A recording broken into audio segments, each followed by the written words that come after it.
নমস্কাৰ সকলোকে LP UP ৰিক্ৰুটমেণ্টৰ লগত জড়িত আন এটি ভিডিঅ'লৈ আপোনালোকক স্বাগতম জনাইছোঁ। আজিৰ ভিডিঅ'ত আমি আলোচনা কৰিম যে কাষ্ট ৱাইজ এজন কেণ্ডিডেটৰ কিমানখিনি নম্বৰ থাকিলে আমি তাক ছেফ জ'ন বুলি ক'ব পাৰোঁ। অৰ্থাৎ এনেকুৱা এটা জ'ন, ছেফ জ'ন বা গ্ৰীণ জ'ন এনেকুৱা এটা জ'ন, অৰ্থাৎ যিজন কেণ্ডিডেটৰ সিমানখিনি নম্বৰ থাকিলে তেওঁ ক'ব পাৰি যে 99% চান্সেছ আছে তেওঁ চাকৰিটো পোৱাৰ, অৰ্থাৎ তেওঁ চাকৰিটো পোৱা প্ৰায় নিশ্চিত বুলি ক'ব পাৰি। এই গোটেইখিনি কথা আমি আলোচনা কৰিম ইন টাৰ্মছ অফ কাষ্ট, অৰ্থাৎ বেলেগ বেলেগ কাষ্টৰ মানুহৰ ওপৰত যিহেতু মাৰ্কছো বেলেগ বেলেগ হ'ব, এটা এজামশ্যন হিচাপে আমি এই ভিডিঅ'টো আলোচনা কৰিম। এই গোটেইখিনি তথ্য বিভিন্ন ধৰণৰ প'লছৰ পৰা লোৱা হৈছে, অৰ্থাৎ ছ'চিয়েল মিডিয়াত হওক, ফেচবুকত, ইউটিউব বিভিন্ন ধৰণৰ ছাইটত আমি যিখিনি কেণ্ডিডেট দেখোঁ, অৰ্থাৎ তেওঁলোকৰ মাৰ্কবোৰ দেখোঁ, যদিও 100% কাৰেক্ট নহয়, বাট আমি ধৰিব পাৰোঁ, এটা আমি অনুমান কৰিব পাৰোঁ যে সিমানখিনি মাৰ্কছৰ ষ্টুডেণ্ট আছে, কিমানখিনি মাৰ্কছৰ ষ্টুডেণ্ট মানে বেছিকৈ আছে কাষ্ট ৱাইজ। সেই গোটেইখিনি তথ্যৰ ওপৰত ভিত্তি কৰি আজি আমি এই ভিডিঅ'টো আলোচনা কৰিম। প্ৰথমে আহিছোঁ লোৱাৰ প্ৰাইমেৰীৰ ক্ষেত্ৰত। মই এল পি ইউ পি যিহেতু দুয়োটা আলোচনা কৰিম, প্ৰথমে লোৱাৰ প্ৰাইমেৰীটো আলোচনা কৰিছোঁ, য'ত যেতিয়া আমি জ'নৰ কথা কওঁ তেতিয়া আমি তিনিটা জ'নৰ কথা ভাবিব পাৰোঁ, যে এটা হ'ল ছেফ জ'ন, অৰ্থাৎ গ্ৰীণ কালাৰ যিটো ছেফ জ'ন মানে মই কোনখিনি বুজাইছোঁ, যে যিখিনি এটা মিনিমাম মাৰ্কছ, যিখিনি এটা মিনিমাম মাৰ্কছ এজন কেণ্ডিডেটৰ থাকিলে আমি ক'ব পাৰোঁ যে ইন টাৰ্মছ অফ জব তেওঁ এটা ছেফ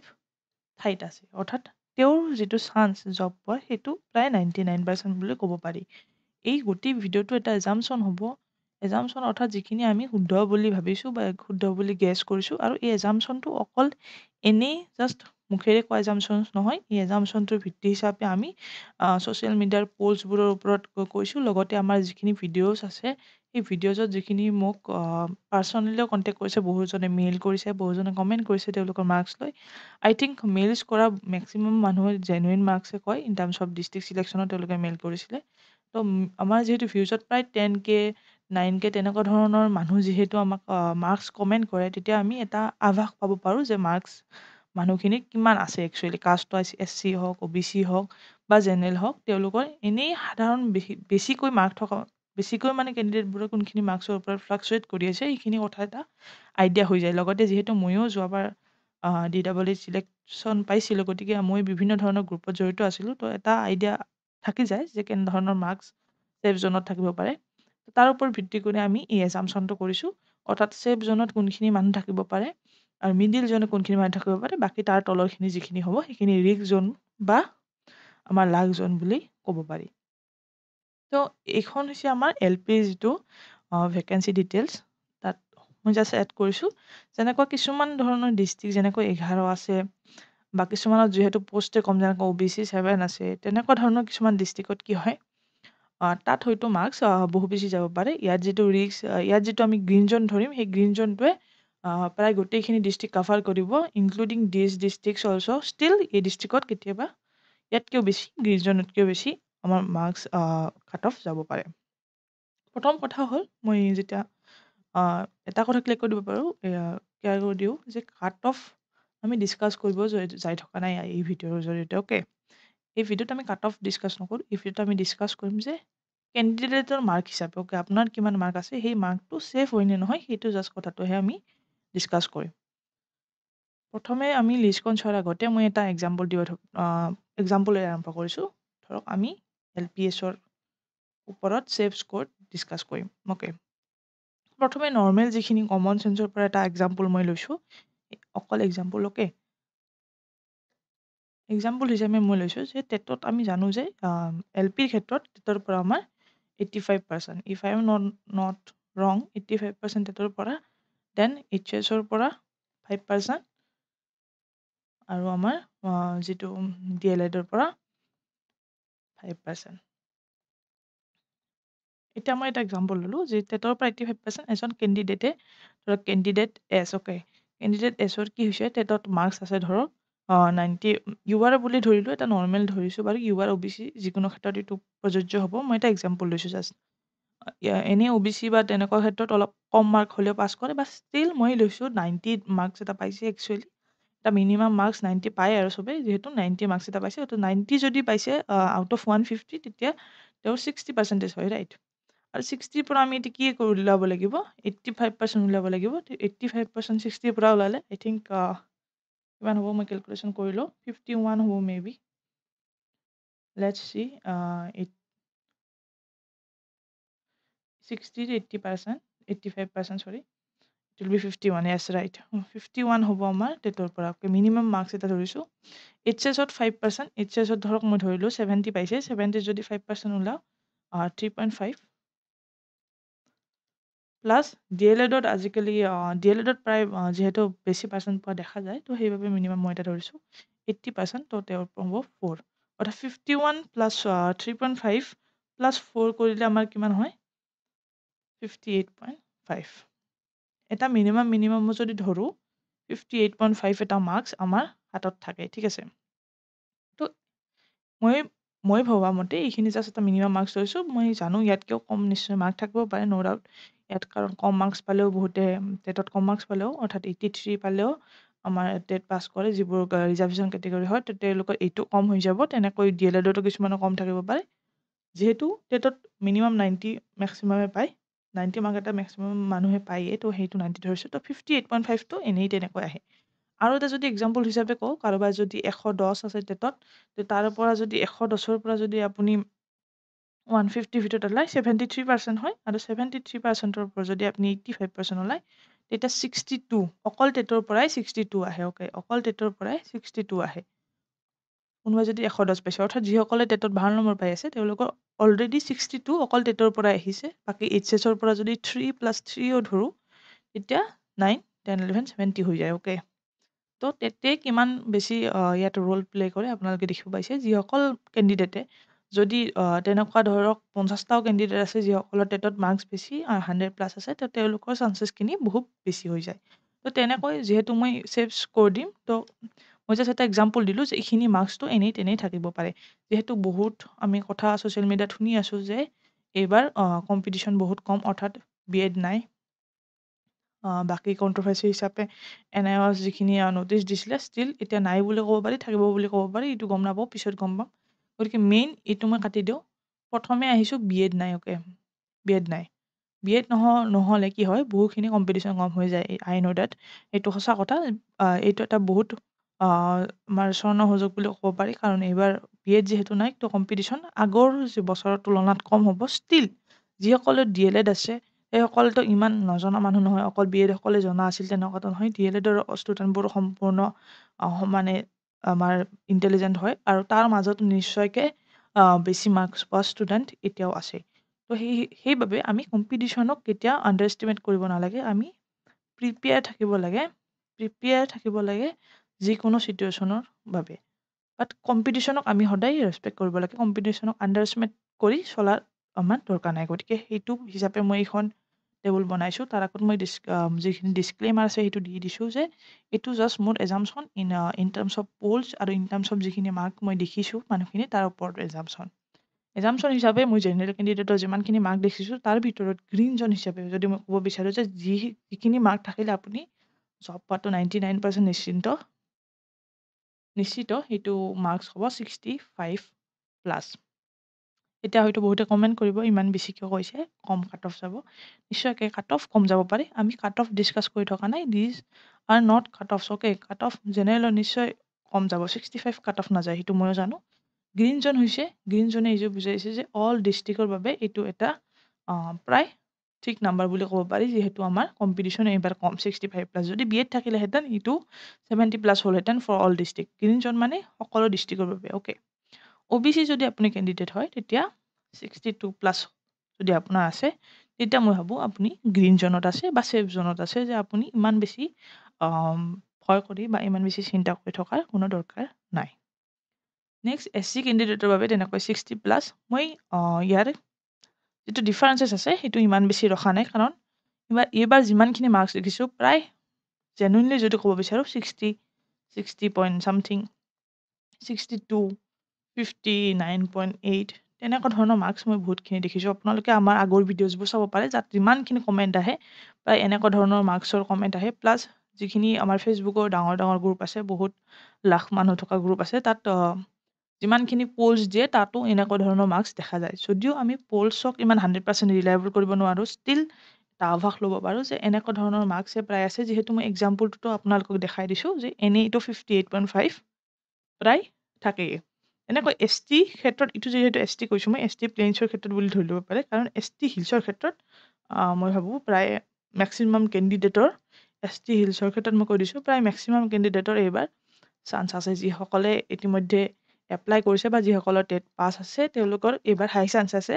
জব পোৱাৰ যিহেতু এছ টি হিলছৰ পষ্ট আমাৰ ৰৈহে যায় আগৰ ৰিক্ৰুটমেণ্টবোৰতো ঠিক আছে কেণ্ডিডেট ইমান নাথাকে ঠিক আছে এইবাৰ এইখিনি হ'ল আমাৰ গ্ৰীণ জ'ন স্ক'ৰ অৰ্থাৎ যিখিনি স্ক'ৰ থাকিলে আই থিংক যে এইখিনি ষ্টুডেণ্টে ভয় কৰাৰ প্ৰয়োজন নাই আৰু বাকীবোৰো ভয় কৰাৰ প্ৰয়োজন নাই কাৰণ এইটো এপ্লাই কৰাহে প্ৰচেছ আমি এপ্লাই কৰিছোঁ বাকী যি হয় এতিয়া ভগৱানৰ ওপৰত এৰি দিয়া সময় যিহেতু যিখিনি কষ্ট কৰিব লগা আছিলে আমাৰ হৈ গৈছে ডিষ্ট্ৰিক্ট চিলেকশ্যন যদি গৈছে সেইটোও হৈ গৈছে এতিয়া জাষ্ট আমি হোপ এণ্ড প্ৰে কৰিব পাৰোঁ যাতে আমি জবটো পাওঁ বাট ইমানখিনি ইয়াতে ইনভলভ হৈ থাকে বাকীবোৰ বাদ দি নচলিব তেতিয়া জীৱনটোত আগবাঢ়ি যাব লাগে সদায় বেলেগ বেলেগ এক্সামৰ প্ৰিপাৰেশ্যন কৰিব পাৰে যেনেকৈ ADAD হওক বা টেট কাম ৰিক্ৰুটমেণ্ট টেষ্ট হওক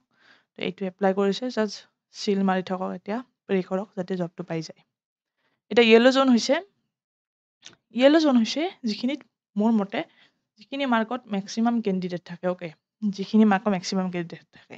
যেনেকৈ URৰ 60+ অৰ্থাৎ 65ৰ তলৰখিনি 60+, 61, 62 এনেকুৱা ধৰণৰ যিখিনি মাৰ্কছ আছে সেইখিনি মাৰ্কছৰ ভিতৰত মেক্সিমাম কেণ্ডিডেট আছে আৰু যাৰ বাবে এইটো এটা য়েল্ল' জ'নত পৰি গৈছে কাৰণ কিছুমান এনেকুৱা ডিষ্ট্ৰিক্ট আহিব যেনেকুৱা মই ডিষ্ট্ৰিক্টৰ কথা কৈ দিওঁ যেনেকুৱা যদি বঙাইগাঁৱত আমি সোমাই যাওঁ বা তেনেকৈ ধৰক যিটো শোণিতপুৰ আছে লখিমপুৰ আছে এইবোৰত কি হয় মেক্সিমাম মানুহে যিহেতু এপ্লাই কৰিব আৰু মেক্সিমাম মাৰ্কছ থকা যিটো জ'ন আছে সেইটো হৈছে য়েল্ল' জ'ন আৰু তেনেকৈ কাট অফবোৰো তেনেকুৱা হ'ব 60.1 থাকিব কাৰোবাৰ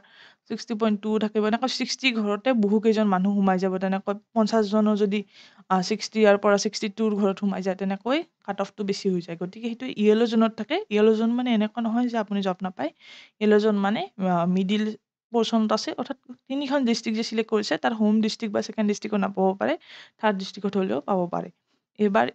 যিহেতু আমাৰ কম্পিটিশ্যন কম এইবাৰ এইখিনি মই ভাবোঁ ঠিকেই আছে বাৰু পাব পাৰে পোৱা চান্স ভালেখিনি আছে গতিকে এইটো হৈছে য়েল্ল' জ'ন য'ত আপোনাৰ চান্সেছ ডেফিনেটলি আছে বাট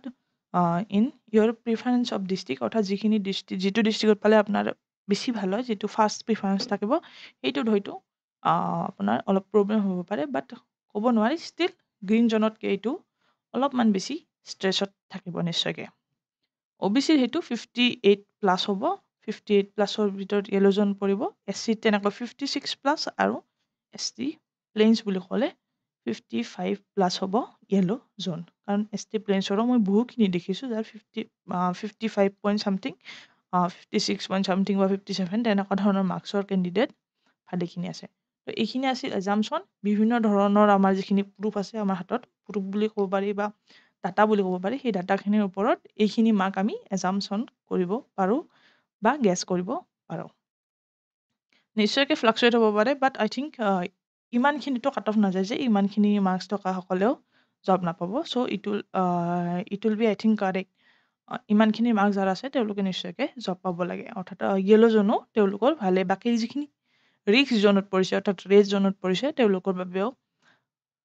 কি হয় তেওঁলোকৰ বাবে কি হয় মই যিটো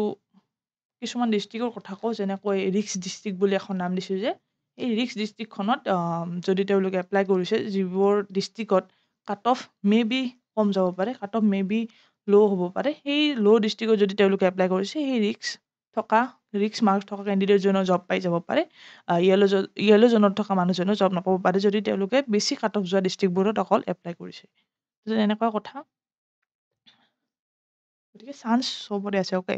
জাষ্ট এতিয়া যেতিয়া এপ্লাই হৈ যায় আৰু মাৰ্ক যেতিয়া অলপ কম থাকে য়েল্ল' জ'নতকৈও যদি আপোনাৰ কম আছে তেতিয়া আৰু কি আহে ৰিস্ক ফেক্টৰটো আহি যায় তেতিয়া লাক ফেক্টৰটো আহি যায় অৰ্থাৎ যদি আপোনাৰ লাক আছে তেতিয়া আপুনি কম নম্বৰ পালেও তেতিয়া সেই ডিষ্ট্ৰিক্টখন চিলেক্ট কৰাৰ বাবে আপুনি জবটো পাই যাব পাৰে এইখিনি আছিলে LPৰ ক্ষেত্ৰত LPৰ ক্ষেত্ৰত অলপ প্ৰেডিক্ট কৰিবলৈ সুবিধা হয় যিহেতু BEd নাই আৰু BEd নোহোৱা বাবে নাভাবিব যে আপুনি 55হে কাট অফ যাব কিছুমান মই এনেকুৱা ভিডিঅ'জ দেখিছোঁ যে 55 পোৱা সকলে জব পাব তেনেকুৱা নহয় কাৰণ চিট লিমিটেড আছে আৰু মানুহ বহুখিনি আছে নতুনকৈ চিটেট দিয়া মানুহখিনি চাগে চবে পাহৰিয়ে গৈছে যিসকলে মানে এইবাৰ চিটেট দিয়া কথা কোৱা নাই যি আগৰ চিটেট হৈ গৈছে আমাৰ লাষ্ট যিটো চিটেট হৈ গৈছে জুলাইত এই জানুৱাৰী চিটেটটোৰ কথা কোৱা নাই জানুৱাৰী চিটেটটো কি হয় এইটো পিছত দেখা যাব বাৰু লাষ্ট যিটো চিটেট হৈ গৈছে সেইটোতো বহুখিনিয়ে পাছ কৰিছে তো তেওঁলোকেতো কোনো আমাৰ ৰিক্ৰুটমেণ্টত পাৰ্ট ল'বলৈ চান্সেই পোৱা নাই এইবাৰহে পাৰ্ট ল'ব আৰু যিবোৰে যোৱা আগত পাই গৈছে তো সেইখিনি ৰৈ গ'ল বাকী কম নম্বৰ থকাখিনি আছে তেনেকুৱা নহয় কাৰণ এইবাৰ টেটৰ পৰাই 85% আহিব অ'কে যিসকলে আগত জব পোৱা নাছিলে তেওঁলোকে হয়তো একাডেমিক্সত মাৰ্ক কম আছিলে টেটত হয়তো বহুত বেছি পাই আছিলে তেওঁলোক ক'ত যাব তেওঁলোকেতো কম্পিটিশ্যনত আছে তো কম্পিটিশ্যন ইমানো বেছি ল' নহয় যিমানখিনি কিছুমান ভিডিঅ'জত কোৱা যায় চ' মই সেয়ে কওঁ যে মই জাষ্ট ডিম'টিভেট কৰিব চেষ্টা কৰা নাই কম্পিটিশ্যন নিশ্চয়কৈ অলপ হ'লেও কম হ'ব বি এড নথকাৰ বাবে বাট ইমানো বেছি আণ্ডাৰ এষ্টিমেট কৰিব নালাগে কম্পিটিশ্যনক যি হয় পিছত দেখা যাব জাষ্ট এটা অ'ভাৰভিউ দিলোঁ মই আপোনালোকক এইখিনিয়ে বাকী ইউ পিৰ ক্ষেত্ৰত কি হয় এল পিতকৈ অলপ ডিফিকাল্ট হৈ যায় কাৰণ ডেফিনেটলি ইউ পিত কাট অফ আহি যাব যোৱাবাৰতকৈ নিশ্চয়কৈ আহি যাব মোৰ মতে যোৱাবাৰতকৈ আহি যাব কাৰণ এইবাৰ পষ্ট মেবি সেইখিনিয়ে বাট আপোনাৰ যিখিনি আমাৰ মাৰ্কছ আছে টেটৰ মাৰ্কছৰ ওপৰতে ভেৰাই কৰিব আৰু টেটৰ মাৰ্কছ যাৰ বেছি আছে তেওঁলোকে পাব মোৰ মতে ইউ পিত প্ৰেডিকশ্যন কৰাটো বহুত বেছি টান হৈছে তেতিয়া সেইবাবে মই টেবুলখনো বনোৱা নাই জাষ্ট এতিয়া ক'ব বিচাৰোঁ যে ইমানখিনি কম পষ্টত আপোনাৰ প্ৰেডিকশ্যন কৰা বহুখিনি টান মোৰ মতে ইউ আৰৰ ক্ষেত্ৰত ছেফ জোন বুলি ক'ব বিচাৰোঁ যদি 70+ may be 72+ for all district কিছুমান এনেকুৱা ডিষ্ট্ৰিক্ট থাকিব য'ত 72+ চাফিচিয়েণ্ট নহ'ব পাৰে য'ত একদমেই কম পষ্ট আছে ইউ আৰৰ ক্ষেত্ৰতকে যেনেকৈ ইয়াততো এটাই পষ্ট আছে তাত বা কিমান যায় এজন যদি বহুত বেছি মাৰ্ক থকা আছে তেওঁতো বহুত বেছি হ'ব পাৰে এনেকৈ বঙাইগাঁও হাই যাব পাৰে যোৰহাট হাই যাব পাৰে তেনেকুৱা ধৰণৰ কথা থাকে বাকী য়েল্ল' জ'নৰ ভিতৰত মই ক'ব বিচাৰোঁ ইন টাৰ্মছ অফ আমাৰ ইউ আৰ কেণ্ডিডেটৰ বাবে য়েল্ল' জ'ন হ'ব 67+ অ'কে বাকী 67 বা 65+ বুলি ক'ব পাৰি কাৰণ এই 67 65 দেখিলে বহুতে এটাক কৰাৰ নিচিনা আহি যাব যে ইমান মাৰ্ক কাৰ আছে আগতীয়াকেও পোৱা নাই তেনেকুৱা নহয় আগতে নাপাব পাৰে নতুনকৈ পাছ কৰা হ'ব পাৰে বা আগতে হয়তো একাডেমিক্সত কম আছিল পোৱা নাছিলে তেনেকুৱা বহুত ধৰণৰ কথা হ'ব পাৰে যেতিয়া মই ছ'চিয়েল মিডিয়াতো দেখিছোঁ এজনৰ যদি বেছি মাৰ্ক হয় তেতিয়া সকলোৱে মিলি এটাক কৰিব আহে তেনেকুৱা নহয় কাৰ কিমান মাৰ্কছ আছে আপুনি নাজানে যেতিয়া মেৰিট লিষ্ট ওলাব তেতিয়া প্ৰথমৰ পৰা চাবচোন এবাৰ প্ৰথমৰখিনি কিমান নম্বৰ থাকে তো বেছি নম্বৰ থকা মানুহ আছে নিশ্চয়কৈ আছে আৰু মাজৰ যিখিনি য়েল্ল' জ'ন আছে সেই য়েল্ল' জ'নৰ মানুহ বেছিকৈ থাকে আৰু ৰিস্ক জ'নতো মানুহ বেছিকৈ থাকে কম মানুহ থাকে গ্ৰীণ জ'নত আৰু সেই গ্ৰীণ জ'নৰ মানুহখিনি মানে চান্সেছ বেছি থাকে যে চান্সেছ প্ৰায় চিয়'ৰ থাকে যে তেওঁলোকে জবটো পাব তো বেছি মাৰ্কৰো মানুহ আছে 65+ পোৱা মানুহ মই জনাতে বহুখিনি আছে আই থিংক ইউ আৰৰ ক্ষেত্ৰত এইটো য়েল্ল' জ'ন হ'ব 65+ৰ বাকী তলৰখিনি অলপ ৰিক্সত থাকে তথাপি cut off may be U আৰৰ বাবে অলপ তলত নুমিব পাৰে 63+ নুমিব পাৰে মে বি ইন চাম ডিষ্ট্ৰিক্টকে অ' বি চিৰ ক্ষেত্ৰত তেনেকুৱা অ' বি চিৰো পষ্ট তেনেকৈ নাই প্ৰায় তেনেকুৱা ধৰণৰে অ' বি চিৰ ক্ষেত্ৰত আই থিংক 62+ বা 64+ তেনেকুৱা গ্ৰীণ জ'ন হ'ব আই থিংক 64+ আৰু তেনেকৈ য়েল্ল' জ'নটো 60+ বুলি ক'ব পাৰি এছ চিৰ ক্ষেত্ৰত যদি তেনেকৈ কমাই গ'লে এছ টি ক্ষেত্ৰত 56-7+ আই থিংক 55-56 এনেকুৱা ধৰণৰ হ'ব আৰু এছ চিৰ ক্ষেত্ৰত যদি ক'ব যাওঁ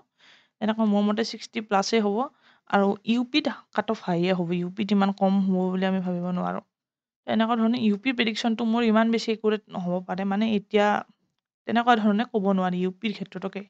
ইউ পিত মই যিসকলে মোক মেইলো কৰিছে মই যিখিনি পাৰোঁ সহায় কৰিব চেষ্টা কৰিছোঁ যদিও ইমান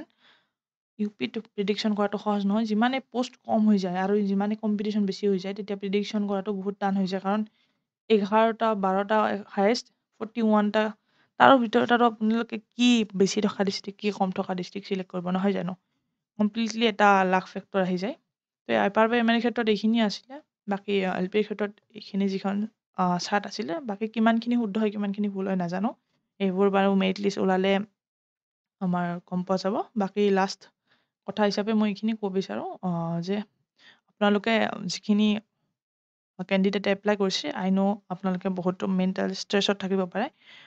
ময়ো যিখিনি যোৱাবাৰ ময়ো এই ছেম ষ্ট্ৰেছেৰে যিহেতু পাৰ হৈ আহিছোঁ so' I want to tell you that আপোনালোকে কি কৰিব ইয়াতে ৰুই নাথাকিব যিবোৰ আপকামিং এক্সাম আছে তাৰ বাবে প্ৰিপেৰেশ্যন চলাই যাওক এ ডি আৰ ই হওক টেট কাম ৰিক্ৰুটমেণ্ট টেষ্ট হওক এই গোটেইখিনি এক্সামৰ বাবে বাকী বেলেগ DHS-ৰ যিখিনি পোষ্ট আছে, যিসকলে পুলিচ ডিপাৰ্টমেণ্টত দিব বিচাৰিছে, এই গোটেইখিনি এক্সামৰ বাবে প্ৰিপাৰেশ্যন পূৰা চলাই থাকক, অ'কে? যাতে আপোনালোকে ৰেডি হৈ থাকিব পাৰে যে এইটোতো কি হৈ আছে হৈয়ে থাকিব। আপোনাৰতো এইটো এক্সট্ৰা ফেক্টৰ হ'ল যে আপুনি আপোনাৰ এডুকেশ্যন ডিপাৰ্টমেণ্টতো এপ্লাই কৰিব পাৰে। এইটো আপোনাৰ বাবে এক্সট্ৰা বুলি ধৰি লওক যে এইটো মোৰ বাবে এটা ভাল এটা লাক ভগৱানে দিছে, তো সেইটোও চলি আছে। বাকী এইখিনি মই প্ৰিপাৰেশ্যন চলাই দিম। যিসকলৰ B.Ed নাই, DLED নাই, তেওঁলোকেতো এইখিনিৰ ওপৰতে ডিপেণ্ড কৰি আছে, টেটক বাদ দি।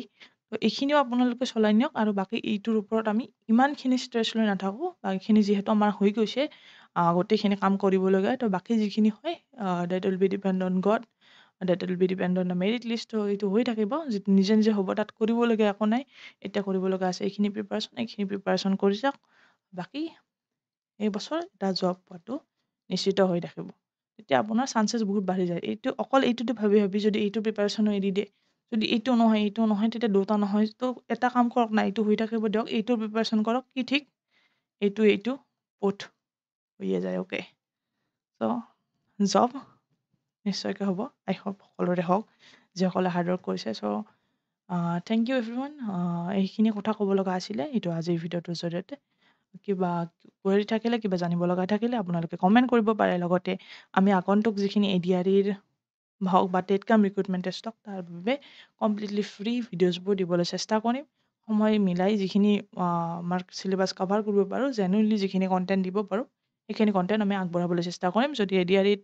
আপোনালোকে প্ৰিপাৰেশ্যন কৰি আছে, তেতিয়া আমাৰ ইউটিউব চেনেলৰ জৰিয়তে আমাৰ যিটো হোৱাটছএপ গ্ৰুপ আছে, তাত জইন হ'ব পাৰে। তাত আপোনালোকে ক্লাছ আৰু ক্লাছৰ লিংকৰ লগতে বিভিন্ন ধৰণৰ ফ্ৰী নোটছ, PDF আৰু বিভিন্ন ধৰণৰ এক্সামৰ আমাৰ যিখিনি MCQ টেষ্ট হয়, সেইবোৰত ভাগ ল'ব পাৰে। So' thank you all, good luck to all.